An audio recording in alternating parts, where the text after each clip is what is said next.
जय Hind, good morning सभी लोगों को। देखिए, हम क्लास 10th का साइंस पढ़ रहे हैं जिसमें हमारा चैप्टर चल रहा है जैव प्रक्रम यानी कि लाइफ प्रोसेसेस। और आज हमको पढ़ना है प्रकाश संश्लेषण की प्रमुख घटनाओं के बारे में कि प्रकाश संश्लेषण जब होता है तो क्या क्या हमको देखने को मिलता है। जैसे खाना पक रहा होता है हमारे यहाँ तो क्या क्या हमको देखने को मिलता है। जैसे चावल उबलता है तो चावल जो है फूलता है और फूलता है तो चावल बन जाता है। तो वैसे हमको घटनाएं देखने को मिलती है। वैसे ही हम देखेंगे कि जब पेड़ पौधे भोजन बनाते हैं, प्रकाश संश्लेषण करते हैं, तो उनमें कौन कौन सी घटनाएं होती हैं, उनमें हमको क्या क्या देखने को मिलता है, इसी के बारे में आज हम देखेंगे। देखिए, प्रकाश संश्लेषण की प्रमुख घटनाओं को पढ़ने से पहले हम चलिए पिछले लेक्चर का रिवीजन कर लेते हैं। पिछले लेक्चर में हम पढ़े थे प्रकाश संश्लेषण की मौलिक आवश्यकताओं के बारे में। इसका मतलब क्या है कि प्रकाश संश्लेषण की मौलिक आवश्यकताओं का मतलब ये है कि प्रकाश संश्लेषण पेड़ पौधे करेंगे तो उसके लिए क्या क्या जरूरी है। जैसे हम खाना बनाते हैं तो हमारे खाना बनाने के लिए आटा जरूरी है, सब्जी जरूरी है, चावल जरूरी है, ये सभी चीज़ें जरूरी हैं। इन्हीं को बोलेंगे हमारे खाना बनाने के लिए ये मौलिक आवश्यकताएं हैं। वैसे ही जब पेड़ पौधे खाना बनाते हैं, भोजन बनाते हैं, तो उसको बोला जाता है प्रकाश संश्लेषण कर रहे हैं। और ये प्रकाश संश्लेषण होने के लिए क्या क्या जरूरी होता है, तो पहला होता है जल यानी कि पानी, फिर कार्बन डाइऑक्साइड, फिर क्लोरोफिल और सूर्य का प्रकाश। ये चार चीजें जो हैं पेड़ पौधों को भोजन बनाने के लिए जरूरी होता है, प्रकाश संश्लेषण करने के लिए जरूरी होता है। पहले हम पढ़े थे क्लोरोफिल के बारे में।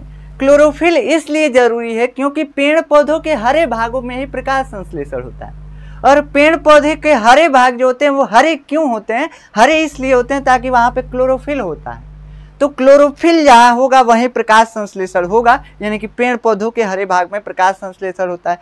क्लोरोफिल कहाँ होता है? तो क्लोरोफिल आपको हम बताए थे कि क्लोरोफिल क्लोरोप्लास्ट के अंदर होता है। क्लोरोप्लास्ट पेड़ पौधों की कोशिका में होता है। कौन सी कोशिका में? मेसोफिल सेल्स में। तो इसमें क्लोरोप्लास्ट के अंदर ग्रेना नामक स्ट्रक्चर होता है। ग्रेना में एक एक थैलेकाइंड मिलकर के ग्रेना बनाए होते हैं, सिक्के के समान संरचना होते हैं, जिसको हम बोलते हैं थैलेकॉइड। थोड़ा सा अभी लाइट गया है तो कोई दिक्कत नहीं है, वैसे थोड़ा लाइट चल रहा है हल्का सा, जो इन्वर्टर बल्ब है वही चल रहा है, तो कोई दिक्कत नहीं। चलिए देखिए, जो थैलेकाइंड मेम्ब्रेन है, थैलेकॉइड मेम्ब्रेन, उसमें क्या होते हैं? उसमें क्लोरोफिल होते हैं। देखिए, ग्रेना जो खंभे के समान स्ट्रक्चर बने हुए हैं, लग रहा है कि सिक्का एक एक के ऊपर साजा गया है, तो उनको बोलते हैं ग्रेना। जो खंभे के समान सिक्का साज करके बनाया गया है, खंभे के समान, उसको ग्रेना। उसमें से एक सिक्का निकाल के देखेंगे तो उसको बोलेंगे ये क्या है? थैलेकॉइड है। और वो थैलेकॉइड जो होता है, वो सिक्का जो होता है, किससे ढका होता है? मेम्ब्रेन से ढका होता है, यानी झिल्ली से उस पर लेमिनेशन चढ़ा होता है। उस झिल्ली को बोलते हैं थैलेकॉइड मेम्ब्रेन। थैलेकॉइड मेम्ब्रेन में क्या होता है? क्लोरोफिल होता है। इतना हम पढ़े थे। फिर हम पढ़े थे कि कार्बन डाइऑक्साइड। कार्बन डाइऑक्साइड पौधे जो होते हैं, वातावरण से, जो स्थलीय पौधे होते हैं वो वायु से कार्बन डाइऑक्साइड को ले लेते हैं। वातावरण में कार्बन डाइऑक्साइड की मात्रा 0.036% है। इतना पढ़े थे, ठीक। जो जलीय पौधे हैं वो जल में घुलित कार्बन डाइऑक्साइड का प्रयोग करते हैं, जो जल में घुले कार्बन डाइऑक्साइड होते हैं उनका प्रयोग कर लेते हैं। और जो मांसल पौधे हैं, जो रेगिस्तान में पाए जाते हैं, वो अपने रंध्रों को दिन में बंद रखते हैं, रात को खोल करके, और कार्बन डाइऑक्साइड ले लेते हैं। क्यों ऐसा करते हैं? ताकि जल हानि की क्रिया कम से कम हो सके, इसी के लिए। फिर हम पढ़े थे क्या? तो प्रकाश के बारे में। प्रकाश जरूरी क्यों है?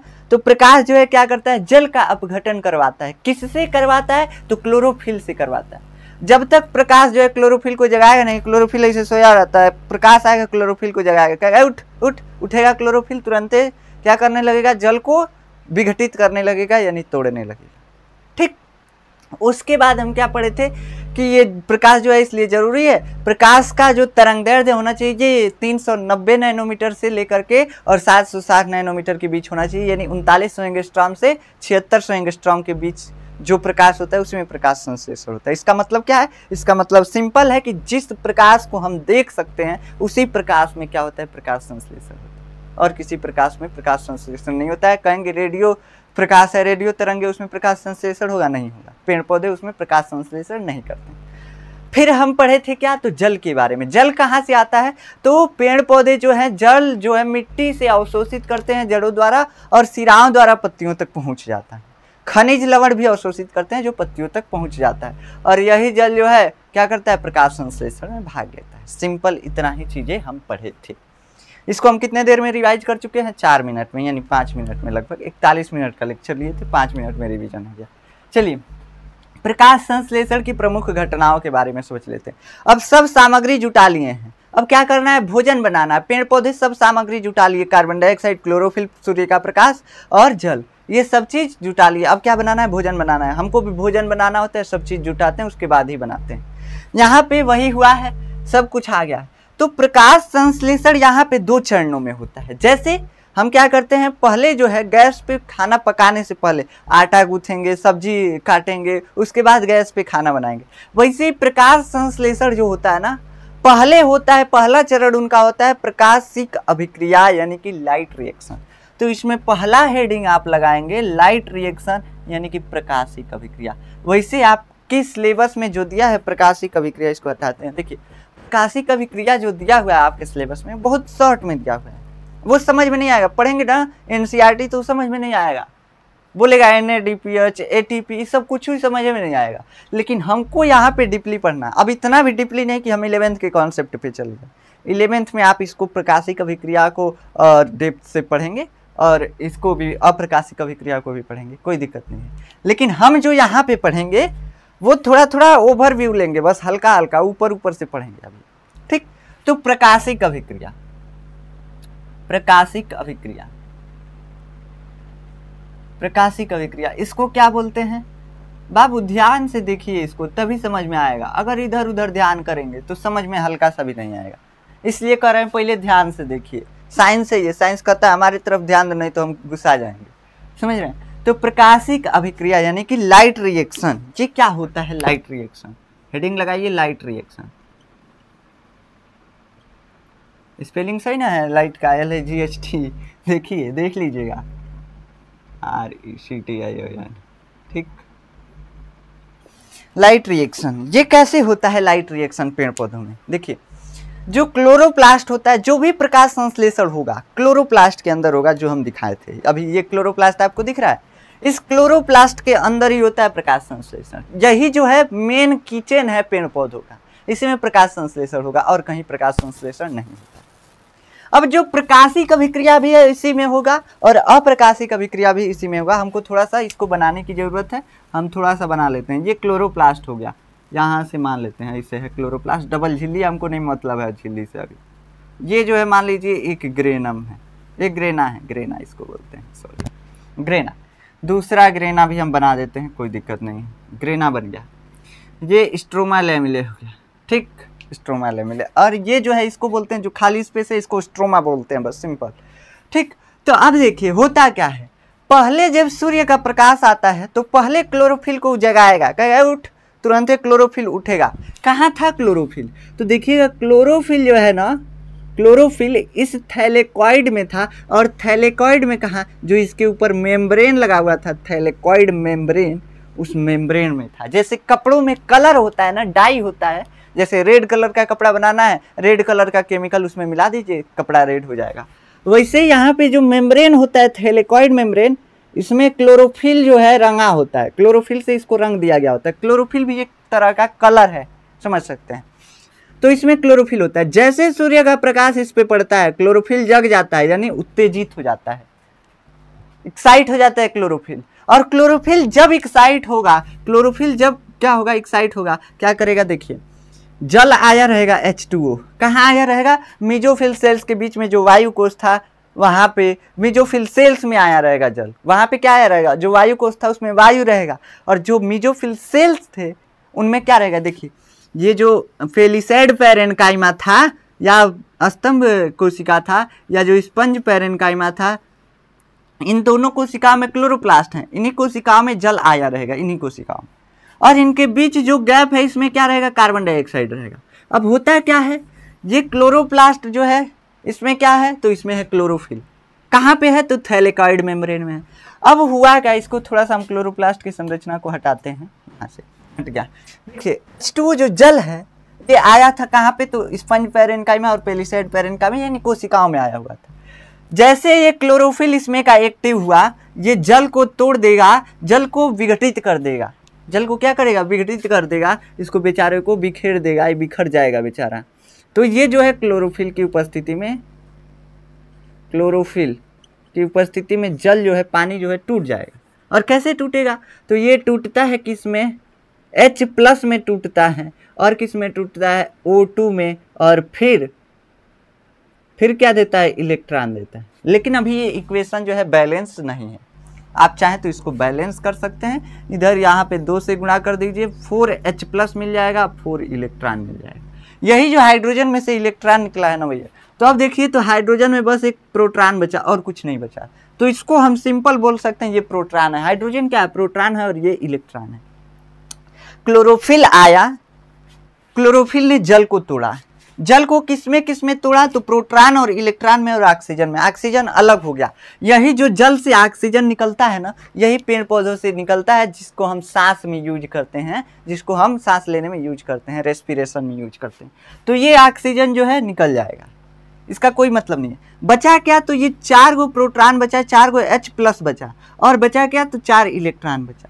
अब ये दोनों मिलकर के आगे जाते हैं, और आगे जा करके अब इतना हम प्रोसेस बताएंगे तो आप जो है कंफ्यूज आ जाएंगे। जा करके आगे क्या होते हैं, अब इसमें जाते हैं आगे तो कैसे क्या बनता है वो हम प्रोसेस नहीं समझा रहे, बस समझिए कि ये प्रोटॉन और इलेक्ट्रॉन आगे चल करके ATP का निर्माण करते हैं और NADPH का निर्माण करते हैं। क्या निर्माण करते हैं, NADPH।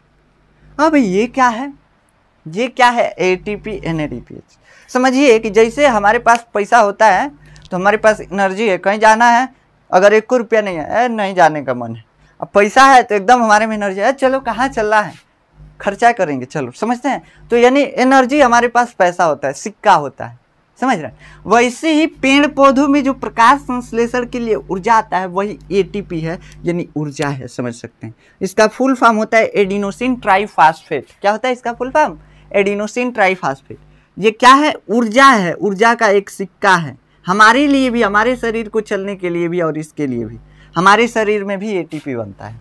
ATP क्या है, बस समझिएगा, एक सिक्का है ऊर्जा का, इसको बोला जाता है ऊर्जा का सिक्का, ऐसे बायोलॉजी में बोला जाता है।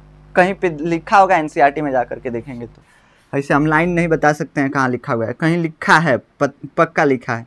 ATP को क्या बोलते हैं, ऊर्जा का सिक्का, मुद्रा बोलते हैं, मुर्जा नहीं मुद्रा बोलते हैं, सॉरी, ऊर्जा का मुद्रा बोला जाता है, ठीक। तो ये ATP जो है ऊर्जा है, समझ सकते हैं, एक बैटरी है। जैसे हमारे घर बैटरी रहता है, अगर लाइट भग जाता है तो बैकअप देता है, वैसे ही ATP जो है ऊर्जा है, एक बैटरी है, ऐसे समझ सकते हैं। लेकिन मुद्रा बोला है आपके सिलेबस में तो हम इसीलिए बताएं। अब ये NADPH क्या है, तो NADPH समझ सकते हैं, एक एंजाइम को उत्तेजित करने वाला है, सह एंजाइम इसको बोला जाता है। छोड़िए सह एंजाइम, आपके सिलेबस में कुछ नहीं है, बस हमको समझने के लिए ये समझना होगा ये क्या करता है। जैसे प्रकाश संश्लेषण में क्या होता है, तो अभी तो जल टूटा, अब कार्बन डाइऑक्साइड का क्या होता है, अपचयन होता है, और अपचयन करके C6H12O6 में बदला जाता है।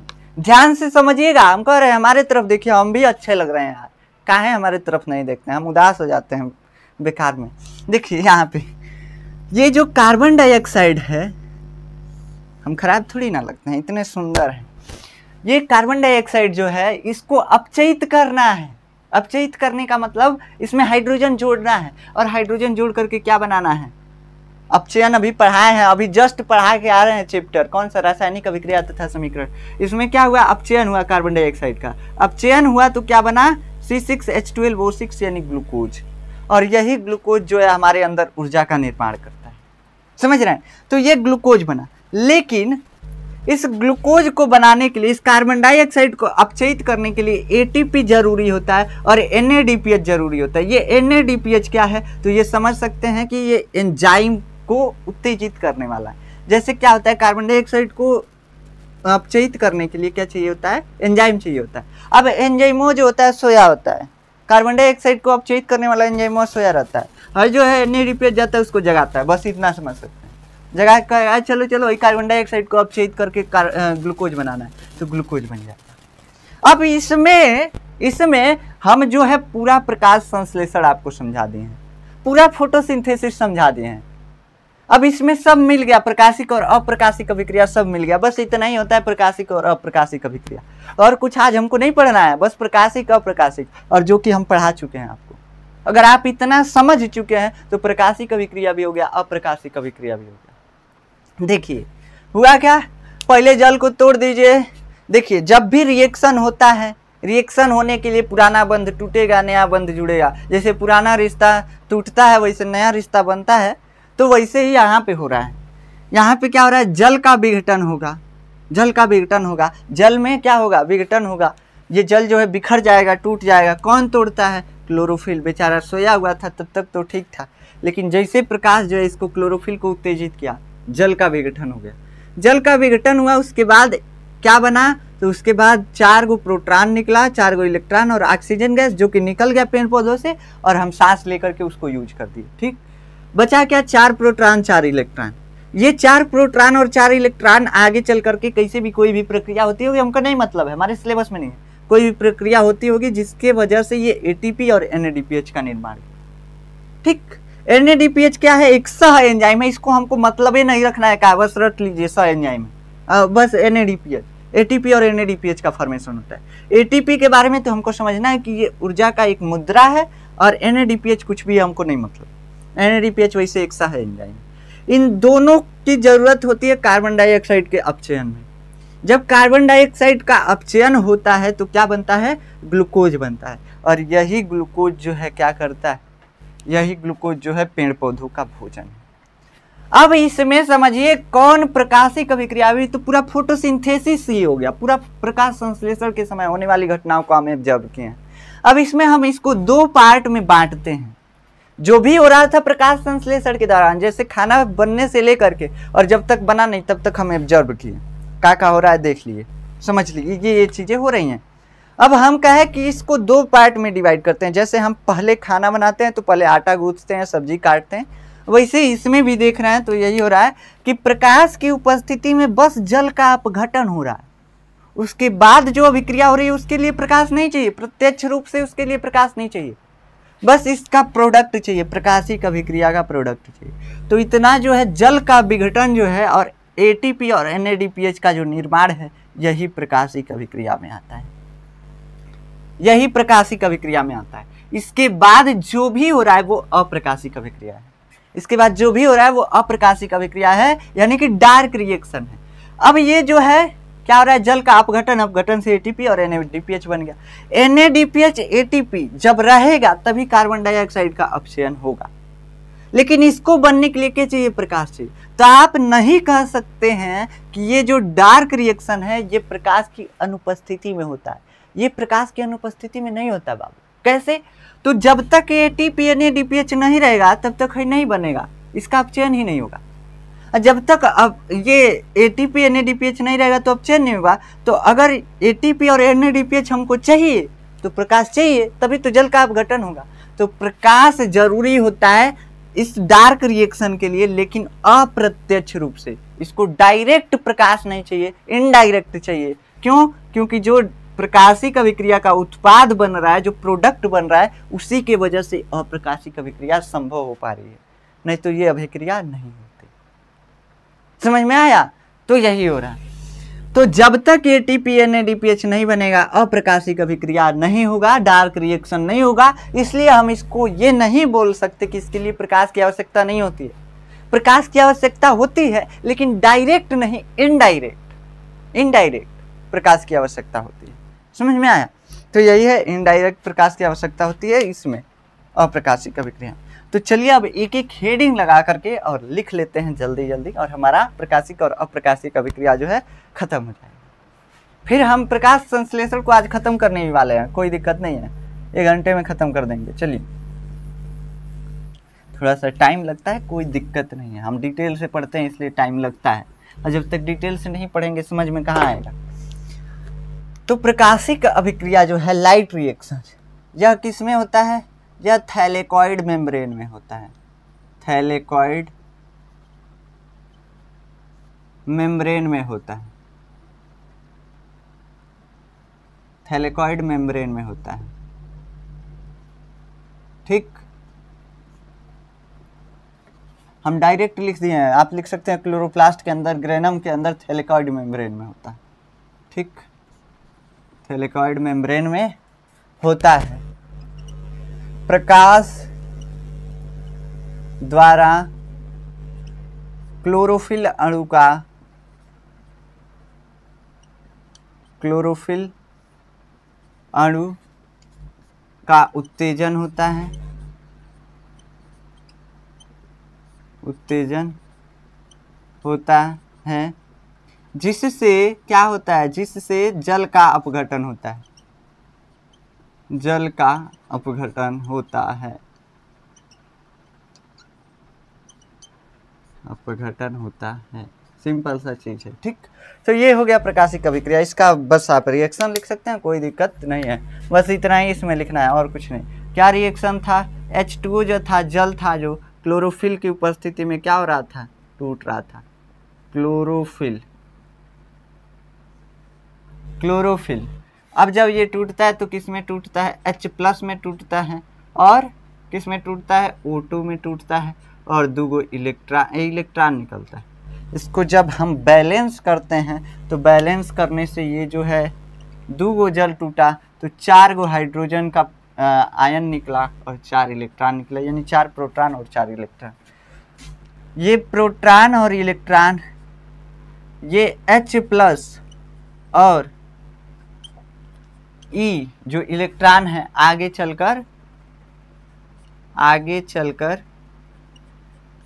ATP तथा NADPH का निर्माण करते हैं,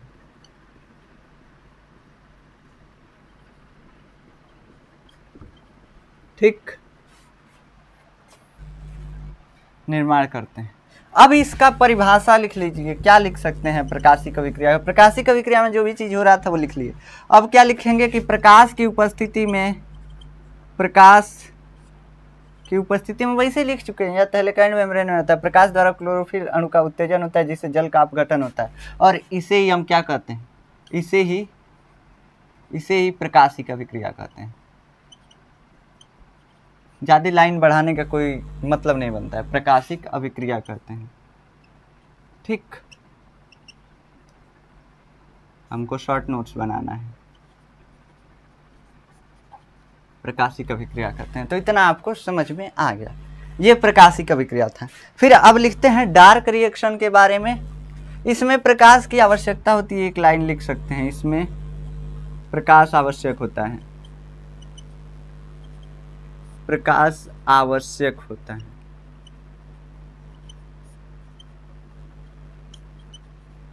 अब अप्रकाशिक अभिक्रिया हेडिंग डालिए। दूसरा हेडिंग क्या है हमारा, अप्रकाशिक अभिक्रिया।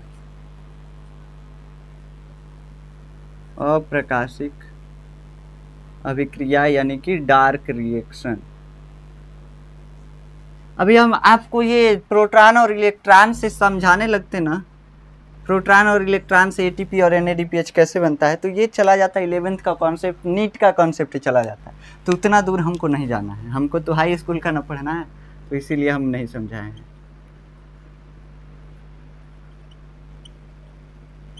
हाँ, नीट का आधा अधूरा कॉन्सेप्ट हो गया है। हम नहीं कहते हैं कि हम नीट पढ़ाते हैं, भाई काहे लिए बोले जब नहीं पढ़ाते हैं। नीट का आधा अधूरा कॉन्सेप्ट पढ़ाए हैं, आधा अधूरा, पूरा नहीं, ठीक। तो ये डार्क रिएक्शन में क्या होता है, ATP तथा NADPH की उपस्थिति में कार्बन डाइऑक्साइड के अपचयन से ग्लूकोज का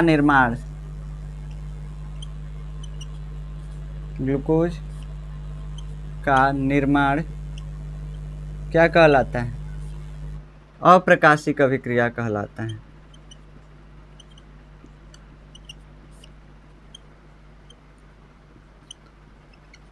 अप्रकाशिक अभिक्रिया कहलाता है। समझ में आया, अप्रकाशिक अभिक्रिया कहलाता है। अब इसमें आप इसका एग्जाम्पल ऐसे, अब इसका पूरा रिएक्शन ही आप लिख सकते हैं, प्रकाश संश्लेषण का रिएक्शन ही आप लिखिएगा अब डायरेक्ट। अब आपको CO2 और उसका अपचयन कराने की ज़रूरत नहीं है, सीधा हम प्रकाश अभिक्रिया का ही रिएक्शन लिखेंगे। इसको लिखिएगा, इसमें प्रत्यक्ष रूप से क्या होती है, प्रत्यक्ष रूप से प्रकाश की आवश्यकता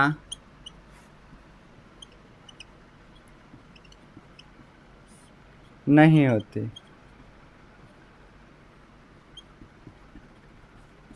परंतु प्रकाशिक अभिक्रिया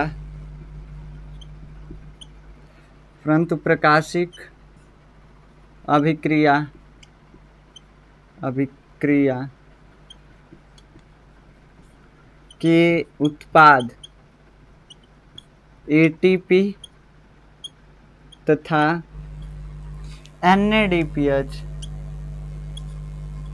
हमारे साथ साथ आप लिखते चलिए तभी आपका नोट्स बन पाएगा। NADPH प्रकाशिक अभिक्रिया का उत्पाद ATP तथा NADPH पर यह अभिक्रिया निर्भर करती है।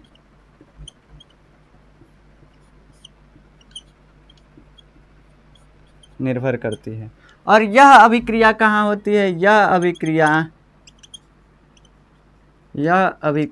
कहाँ होती है? यह अभिक्रिया स्ट्रोमा में होती है।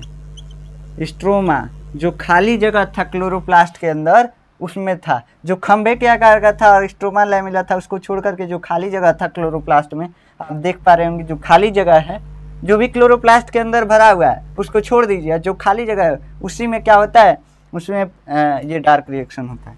तो यह स्ट्रोमा भाग में होता है।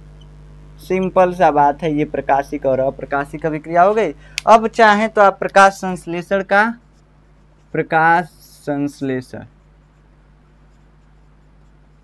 अभिक्रिया लिख सकते हैं। प्रकाश संश्लेषण की अभिक्रिया पूरा अभिक्रिया लिख लीजिए।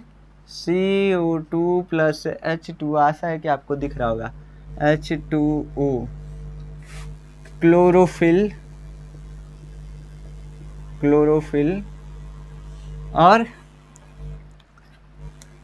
प्रकाश। क्या बनेगा? क्लोरोफिल और प्रकाश रहेगा तो क्या बनेगा?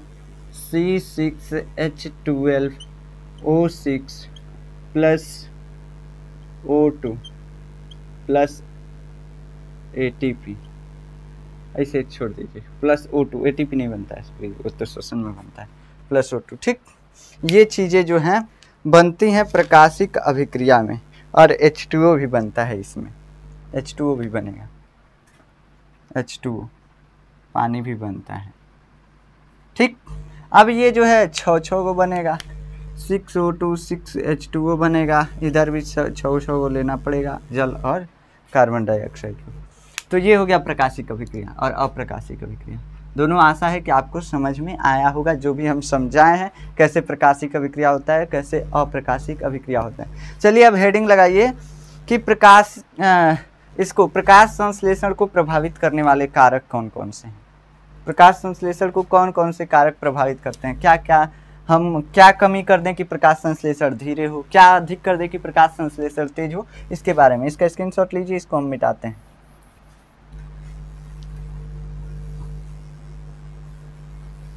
प्रकाश संश्लेषण को प्रभावित करने वाले कारक, हेडिंग लगाइए। जैसे अगर हम खाना बनाते हैं, पता चले LPG गैस खत्म, तब क्या करेंगे? तब नहीं बना पाएंगे, भोजन नहीं बना पाएंगे। तो वैसे हमको प्रभावित कर दे रहा है LPG गैस। वैसे ही पेड़ पौधों में क्या प्रभावित करते हैं? तो प्रकाश संश्लेषण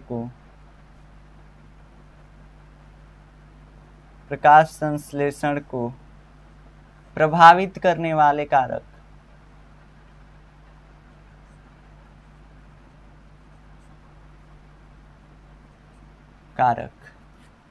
ये प्रकाश संश्लेषण को कौन कौन से कारक प्रभावित कर सकते हैं? तो बाबू सबसे पहले प्रकाश प्रभावित करेगा। अगर प्रकाश नहीं रहेगा तो प्रकाश संश्लेषण नहीं होगा, समझ रहे हैं। और सबसे ज़्यादा प्रकाश संश्लेषण लाल और नीले रंग के प्रकाश में होता है, याद रखिएगा। सबसे ज़्यादा प्रकाश संश्लेषण लाल और नीले रंग के प्रकाश में होता है। अब इसमें आप पहले लिखिए, पहले CO2 और H2O या लिख सकते हैं प्रकाश की उपलब्धता पर, प्रकाश की तीव्रता पर। की तीव्रता पर, पहले प्रकाश का ही लिखिए, प्रकाश की तीव्रता पर लाल और नीले रंग के प्रकाश में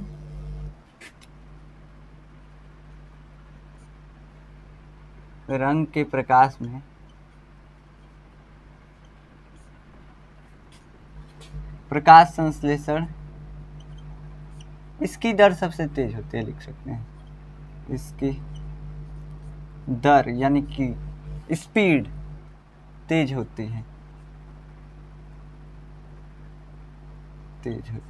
अरे यार तेज होती है, मतलब प्रकाश संश्लेषण बहुत तेजी के साथ होता है। दूसरा इसमें क्या लिख सकते हैं, दूसरा कार्बन डाइऑक्साइड और H2O की उपलब्धता पर, H2O की उपलब्धता पर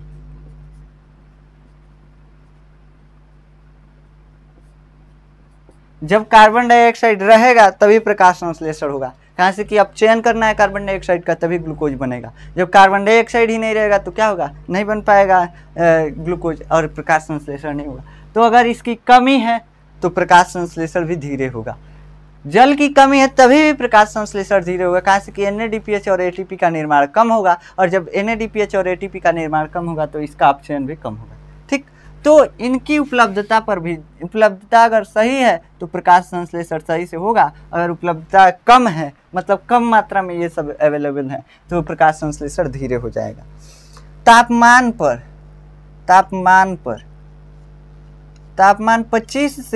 25 डिग्री सेल्सियस से 35 डिग्री सेल्सियस के बीच जो प्रकाश संश्लेषण है अच्छे से होता है। समझ में आया? उसके बाद क्या हो गया, उसके बाद प्रकाश की गुणवत्ता पर भी निर्भर करता है, प्रकाश की अवधि पर भी निर्भर करता है। प्रकाश की अवधि लिख लीजिए आप, प्रकाश की अवधि पर,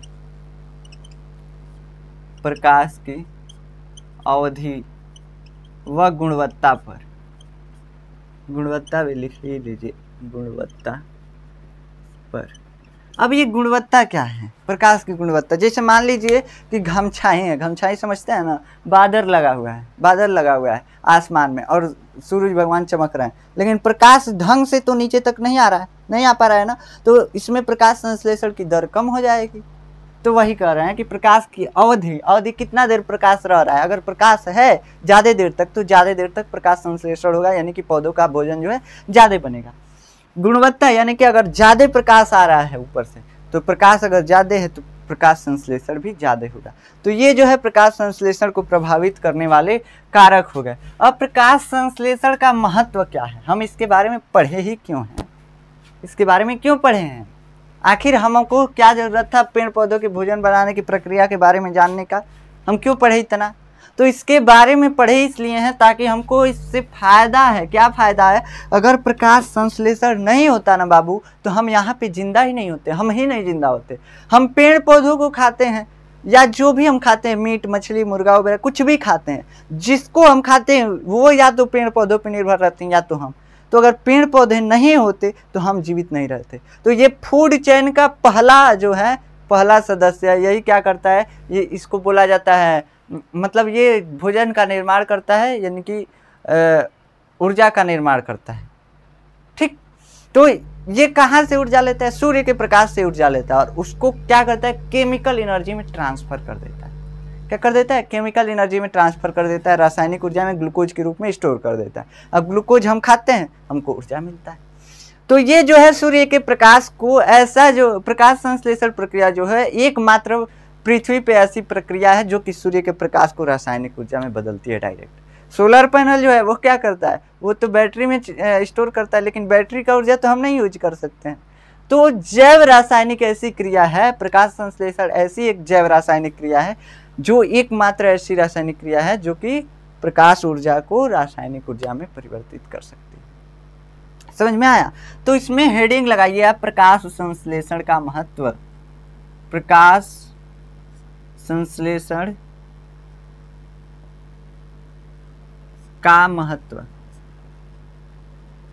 प्रकाश संश्लेषण आज आपका खत्म हो गया, इंपॉर्टेंस ऑफ फोटोसिंथेसिस। प्रकाश संश्लेषण पृथ्वी पर पाई जाने वाली एकमात्र ऐसी प्रक्रिया है, प्रकाश संश्लेषण पृथ्वी पर एकमात्र ऐसी प्रक्रिया है, ऐसी प्रक्रिया है जिससे प्रक्रिया है यार, प्रक्रिया है जिससे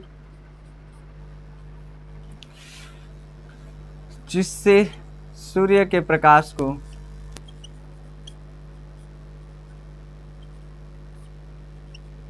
रासायनिक ऊर्जा में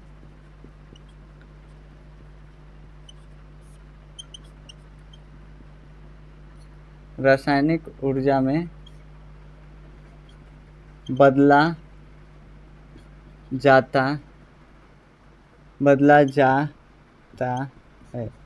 समझ में आया? बदला जाता है, और जिसका हम रूपांतरण जो हो जाता है, जब रासायनिक ऊर्जा में रूपांतरण हो जाता है तो इसका हम उपयोग करते हैं, जो सभी जीवों के भोजन का स्रोत है, भोजन का मुख्य स्रोत है। डायरेक्टली नहीं तो इनडायरेक्टली तो स्रोत है ही। अब मान लीजिए हम कहें कि हम अनाज नहीं खाएंगे, मुर्गा खाएंगे। मुर्गा क्या खाता है? दाना खाता है। दाना कहाँ से आता है? पेड़ पौधों से आता है। तो कहीं ना कहीं हम पेड़ पौधों पे प्रत्यक्ष या अप्रत्यक्ष रूप से डिपेंड हैं। तो जो सभी जीवों के लिए भोजन का प्रत्यक्ष या अप्रत्यक्ष स्रोत है, लिख सकते हैं प्रत्यक्ष या अप्रत्यक्ष, प्रत्यक्ष या अप्रत्यक्ष स्रोत है। समझ में आया? अब ये प्रकाश संश्लेषण का ये तो पहला महत्व हो गया हमारे जीवन में। दूसरा, ये ऑक्सीजन का स्रोत भी है। ये जो है ऑक्सीजन का स्रोत है। प्रकाश संश्लेषण नहीं होता, जल का अपघटन नहीं होता, ऑक्सीजन नहीं निकलता तो पेड़ पौधे ऑक्सीजन नहीं देते, और ऑक्सीजन नहीं देते तो हमको ऑक्सीजन उपलब्ध नहीं होता, जिससे हम फोटोसिंथेसिस नहीं कर सकते। तो इसमें दूसरा लिखेगा, यह श्वसन के लिए या किसी भी काम के लिए यह ऑक्सीजन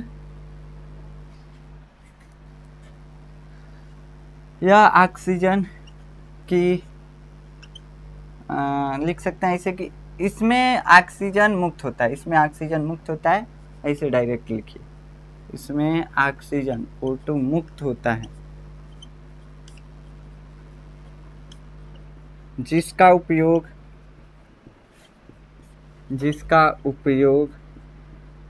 सभी जीव श्वसन में करते हैं, श्वसन में करते हैं। ठीक। इसका तीसरा उपयोग क्या है? ये प्रदूषण को कम करता है, ग्लोबल वार्मिंग को भी कम करता है। ग्लोबल वार्मिंग मतलब पृथ्वी का टेम्परेचर, आप सिंपल समझ सकते हैं। पृथ्वी का टेम्परेचर जितना ग्लोबल वार्मिंग होता है, जितना भी प्रदूषण होता है, उससे पृथ्वी का टेम्परेचर बढ़ता है। और टेम्परेचर को कम करने के लिए कार्बन डाइऑक्साइड को कम करना होगा, यानी प्रदूषण को कम करना होगा। प्रदूषण जब कम होता है तो ग्लोबल वार्मिंग कम होता है, यानी कि पृथ्वी का टेम्परेचर भी घटता है। तो यह प्रदूषण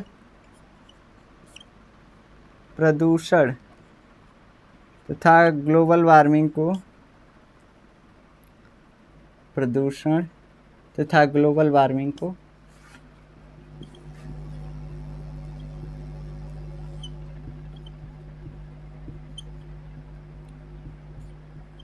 कम करता है।